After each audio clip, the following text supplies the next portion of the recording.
En realidad es una pregunta que arroja una gran complejidad porque la respuesta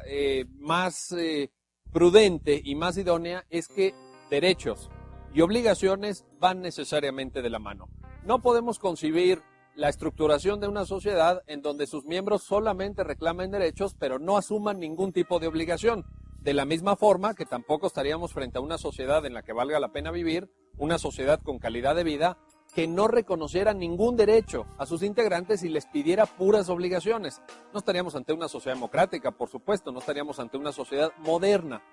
De tal suerte que, en efecto, en el siglo XXI, los derechos y las obligaciones van de la mano. Déjenme poner un ejemplo, creo yo, bastante práctico y bastante común en el debate de nuestros días: el derecho a la educación. En efecto, el artículo 3 de la Constitución Política de los Estados Unidos Mexicanos dice que toda persona tiene derecho a la educación y que en algunos de los niveles la educación que provee el Estado será de carácter obligatorio. Es el caso de la educación preescolar, primaria,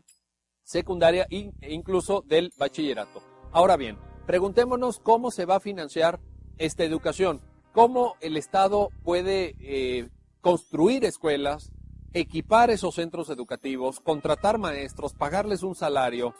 distribuir libros de texto gratuito, proveer en algunos casos de desayunos igualmente gratuitos para los alumnos que acuden a la escuela, etcétera, etcétera, si los ciudadanos no contribuyen con el gasto público a través de la obligación de pagar impuestos. Naturalmente sería imposible. No podríamos tener un sistema público educativo si no los ciudadanos asumen la obligación de pagar impuestos, de contribuir al gasto público, de destinar una parte de sus ingresos, pues precisamente a alimentar esta generación de recursos que permita gastar en educación. Y lo mismo pasa con la salud, la construcción de un hospital,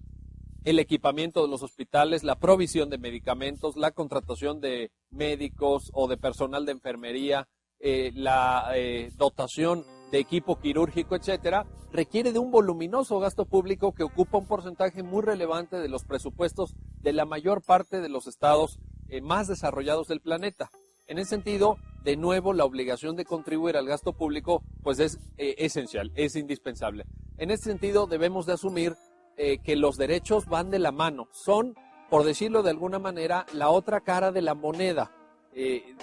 Por un lado, veríamos una moneda donde de un lado estén los derechos y del otro lado estarían naturalmente las obligaciones.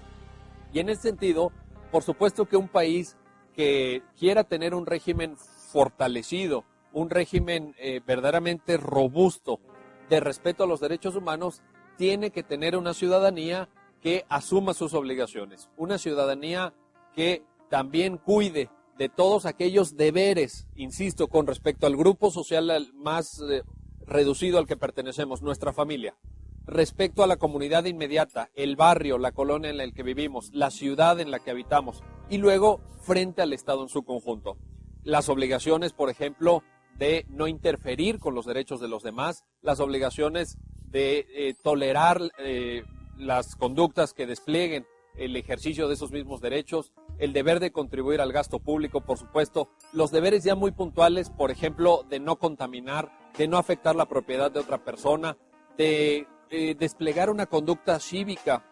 en todos aquellos actos del trato social que pueden ir desde un saludo en la mañana a los compañeros de la escuela, a los compañeros del trabajo, hasta incluso la mínima observancia básica que debemos de tener todos en las reglas de tránsito cuando vamos manejando un vehículo, cuando estamos en la vía pública. De tal suerte que yo los invito a reflexionar, los invito a pensar en esta íntima unión, en esta absoluta interdependencia entre derechos por una parte y obligaciones por otra. Si no somos capaces de construir un régimen que vaya aparejado en cuanto al respeto a los derechos y el cumplimiento de las obligaciones, nos estará faltando una de las dos caras de la moneda y en ese sentido tendremos un sistema incompleto. Yo creo que una sociedad democrática, una sociedad moderna, debe tener muy presente estos dos conceptos. Derechos, sí, y siempre y para todos, pero también cumplimiento de las obligaciones, no solamente por parte de las autoridades, sino de todos los miembros que integran una determinada comunidad política.